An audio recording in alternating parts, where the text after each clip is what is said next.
स्वाति मालीवाल मामले में आम आदमी पार्टी ने जारी किया वीडियो। सीएम आवास के ड्राइंग रूम का वीडियो जारी किया। इंडिया टीवी इस वीडियो की पुष्टि नहीं करता। आम आदमी पार्टी ने सीएम आवास का 13 मई का वीडियो बताया। वीडियो में बातचीत के आधार पर घटना के बाद का लग रहा है वीडियो। दिल्ली की 30 हजारी कोर्ट पहुंची स्वाति मालीवाल। मजिस्ट्रेट के सामने धारा 164 के तहत दर्ज करा बयान। स्वाति मालीवाल मामले में एफआईआर की कॉपी सामने आई। एफआईआर के मुताबिक आरोपी विभव ने मालीवाल को 7 से 8 थप्पड़ मारे। मालीवाल की छाती, पेट और शरीर के निचले हिस्से पर भी विभव ने हमला किया। स्वाति मालीवाल केस में एनसीडब्ल्यू के नोटिस पर आज नहीं पेश हुए केजरीवाल के पीए विभव। राष्ट्रीय महिला आयोग ने जारी किया दूसरा notice. NCW chief Rekha Sharma का बयान। पुलिस कार्रवाई की रिपोर्ट हमें मिल गई है। आरोपी विभव को भी दूसरा नोटिस भेजा गया। सीएम के दोषी पाए जाने के बाद उनके खिलाफ भी होगी कार्रवाई। एनसीडब्ल्यू चीफ रेखा शर्मा बोली, विभव ने अभी तक नहीं लिया नोटिस। हमें नहीं लगता विभव पेश होगा। हम विभव के घर भेजेंगे इंक्वायरी टीम। दिल्ली पुलिस की 10 टीमें कर रही स्वाति मालीवाल केस की जांच। 4 टीमें विभव का लोकेशन पता करने में जुटी। पंजाब के अमृतसर में विभव के छिपे होने की संभावना। केजरीवाल के घर पर लगे सीसीटीवी फुटेज खंगालेगी पुलिस। जिस कंपनी के सीसीटीवी लगे हैं उसको पत्र लिखकर फुटेज लेगी पुलिस। दिल्ली एम्स में करीब 3 घंटे तक चला स्वाति मालीवाल का मेडिकल टेस्ट। वीडियो में लड़खड़ाती चलती दिखी स्वाति मालीवाल। एमएलसी में स्वाति के चेहरे पर अंदरूनी चोटें आई। स्वाति मालीवाल ने दिल्ली के सिविल लाइंस थाने में विभव कुमार के खिलाफ बदसलूकी का केस दर्ज करवाया। पुलिस को 7 पेज की शिकायत दी। स्वाति मालीवाल की शिकायत के बाद पुलिस ने दर्ज की एफआईआर। विभव के खिलाफ छेड़छाड़, आपराधिक धमकी देने और चोट पहुंचाने की धारा के तहत केस दर्ज। स्वाति मालीवाल की शिकायत के बाद जांच में जुटी पुलिस। मामले में अरविंद केजरीवाल के भी बयान दर्ज करेगी दिल्ली पुलिस। देर रात स्वाति मालीवाल की हुई काउंसलिंग। मारपीट, हरासमेंट के ऐसे आरोपों पर दिल्ली पुलिस करवाती है काउंसलिंग। सूत्रों के हवाले से खबर। स्वाति मालीवाल के मुद्दे पर बीजेपी का जबरदस्त प्रदर्शन। सीएम आवास के बाहर चूड़ी लेकर पहुंची बीजेपी महिला मोर्चा की कार्यकर्ता। केजरीवाल के खिलाफ जमकर नारेबाजी। स्वाति मालीवाल मामले में वित्त मंत्री निर्मला सीतारमण ने की प्रेस कॉन्फ्रेंस। का केजरीवाल की मौजूदगी में मालीवाल के साथ बदसलूकी। केजरीवाल अभी तक खामोश क्यों है? निर्मला सीतारमण बोली, केजरीवाल ने प्रेस कॉन्फ्रेंस में कोई जवाब नहीं दिया। इस मामले में एक शब्द नहीं बोला। दिल्ली के सीएम महिलाओं को कैसे सुरक्षा देंगे? स्वाति मालीवाल मामले पर बोले दिल्ली बीजेपी चीफ वीरेंद्र सचदेवा। स्वाति मालीवाल के साथ जो हुआ उसकी हम निंदा करते हैं। केजरीवाल को इस मामले पर जवाब देना चाहिए। आरोपी विभव को बचा रहे हैं केजरीवाल। स्वाति मालीवाल के साथ मारपीट मामले पर बोले चिराग पासवान, मुख्यमंत्री आवास पर ही महिलाएं सुरक्षित नहीं तो फिर दिल्ली में आम महिलाओं का क्या होगा? स्वाति मालीवाल से मारपीट मामले में बोले यूपी के डिप्टी सीएम केशव प्रसाद मौर्य। केवल पीए ही नहीं बल्कि खुद अरविंद केजरीवाल भी दोषी हैं। उन पर भी कार्रवाई होनी चाहिए। बीजेपी नेता शाइना एनसी ने स्वाति मालीवाल मामले की सच्चाई सामने लाने की मांग की। कहा, इस पर कार्रवाई करें आप।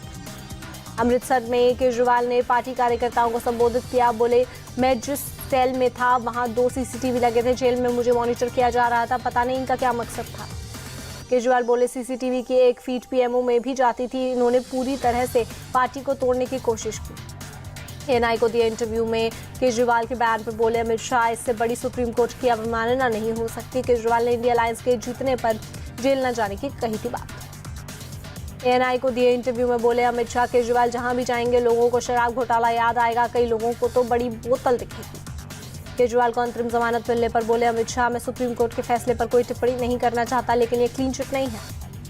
जम्मू कश्मीर में वोटिंग पर बोले अमित शाह, 40% वोटिंग 370 हटाने की सफलता। कश्मीर में पहली बार वोट डाल रहे विस्थापित। इंटरव्यू में बोले अमित शाह, पहली बार कश्मीर के लोगों में विश्वास पैदा हुआ। पहली बार 40% कश्मीरी पंडितों ने डाले वोट। अमित शाह के बयान पर बोले आरजेडी नेता मनोज झा, उनके हाथों में न तो देश सुरक्षित है और न ही संविधान। यूपी के फतेहपुर में पीएम मोदी की रैली का इज्जत बचाने के लिए अब कांग्रेस का लक्ष्य मिशन 50 किसी भी तरह 50 सीटें मिलने के लिए मार रहे हाथ पांव। रैली में पीएम मोदी ने राहुल गांधी पर साधा निशाना। कहा, मैंने कहा था कि शहजादे वायनाड से भाग जाएंगे, अमेठी की ओर जाने की भी हिम्मत नहीं करेंगे। ये सच हो गया। पीएम मोदी बोले, पंजे और साइकिल के सपने टूट गए। खटखट खटखट, कोई बता रहा था कि विदेशी यात्रा का टिकट भी बुक हो गया है। खटखट खटखट। बाराबंकी रैली में पीएम मोदी ने अखिलेश पर साधा निशाना। कहा, एसपी के शहजादे नई बुआ की शरण में। नई बुआ ने बाहरी समर्थन को बोला है। पीएम मोदी का राहुल अखिलेश पर करारा वार। कहा, कांग्रेस रायबरेली से बीजेपी पीएम चुनने की कर रही बात जिससे एसपी के शहजादे का दिल टूटा। पीएम मोदी बोले, कांग्रेस संविधान बदलने का झूठ नैरेटिव बना रही जबकि कांग्रेस सरकारों में ही संविधान की धज्जियां उड़ाई गई। पीएम मोदी बोले, कांग्रेस ने कर्नाटक को बनाया प्रयोगशाला, मुसलमानों को ओबीसी में शामिल कर दिया। आरक्षण देश में मोदी के रहते धर्म के आधार पर नहीं होगा आरक्षण। राम मंदिर पर मोदी का बड़ा बयान, कहा एसपी कांग्रेस वाले सरकार में आए तो रामलला को टेंट में भेज देंगे, राम मंदिर में चलवा देंगे बुलडोजर। पीएम मोदी ने इंडी गठबंधन को दी सलाह, का विपक्ष को योगी आदित्यनाथ से लेना चाहिए ट्यूशन की बुलडोजर कहां चलाना है और कहां नहीं चलाना है। प्रधानमंत्री यूपी के बाद करेंगे महाराष्ट्र का रुख, शाम 6:45 बजे मुंबई साउथ सेंट्रल से जनसभा को करेंगे संबोधित। मुंबई में पीएम मोदी की रैली से पहले लगे पोस्टर्स और बैनर, सड़कों के किनारे लगे पीएम मोदी और बाला साहेब ठाकरे के बड़े बड़े कटआउट। मुंबई में पीएम मोदी की रैली पर बोले संजय राउत, महाराष्ट्र में पीएम मोदी शाह जितनी भी सभाएं करेंगे बीजेपी गठबंधन की उतनी सीटें होंगी कम। देश में फिर से एनडीए गठबंधन की सरकार बनेगी, 400 से ज्यादा सीट जीतेगा एनडीए, रक्षा मंत्री राजनाथ सिंह का दावा। आरक्षण को लेकर बोले राजनाथ सिंह, धर्म के आधार पर कोई आरक्षण नहीं होगा, जो व्यवस्था चल रही है वो जारी रहेगी। विपक्ष देश को आरक्षण के मामले पर गुमराह कर रहा है।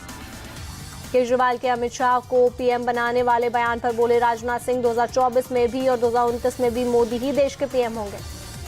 केंद्रीय मंत्री अनुराग ठाकुर ने विपक्ष पर साधा निशाना, विपक्ष के पास ना नेता है ना नीति है, इनकी नीयत में भी खोट है। ये लोग 5 साल में 10 पीएम बनाना चाहते हैं, लेकिन इनकी इच्छा कभी पूरी नहीं होगी। राजस्थान कांग्रेस अध्यक्ष गोविंद डोटासरा का बयान, बोले बीजेपी आरएसएस के लोग बार बार आरक्षण की व्यवस्था की समीक्षा करने की बात कर रहे हैं। राजस्थान में बीजेपी को 5-7 सीट मिलेंगी। राजस्थान के उप मुख्यमंत्री प्रेमचंद बैरवा का बयान, कहा पूरे देश की जनता नरेंद्र मोदी को तीसरी बार प्रधानमंत्री बनाने के लिए आतुर। दक्षिण चेन्नई से बीजेपी उम्मीदवार तमिलिसाई सुंदरराजन का बयान, बोली पीएम मोदी विकास के मुद्दे पर चुनाव लड़ रहे हैं, वहीं विपक्ष विभाजनकारी मुद्दों पर चुनाव लड़ रहा है। राहुल गांधी ने पीएम मोदी पर साधा निशाना, बोले पीएम ने 20-25 अरबपति बनाए और अडानियों की सरकार चलाई, हम करोड़ों लखपति बनाएंगे और हिंदुस्तानियों की सरकार चलाएंगे।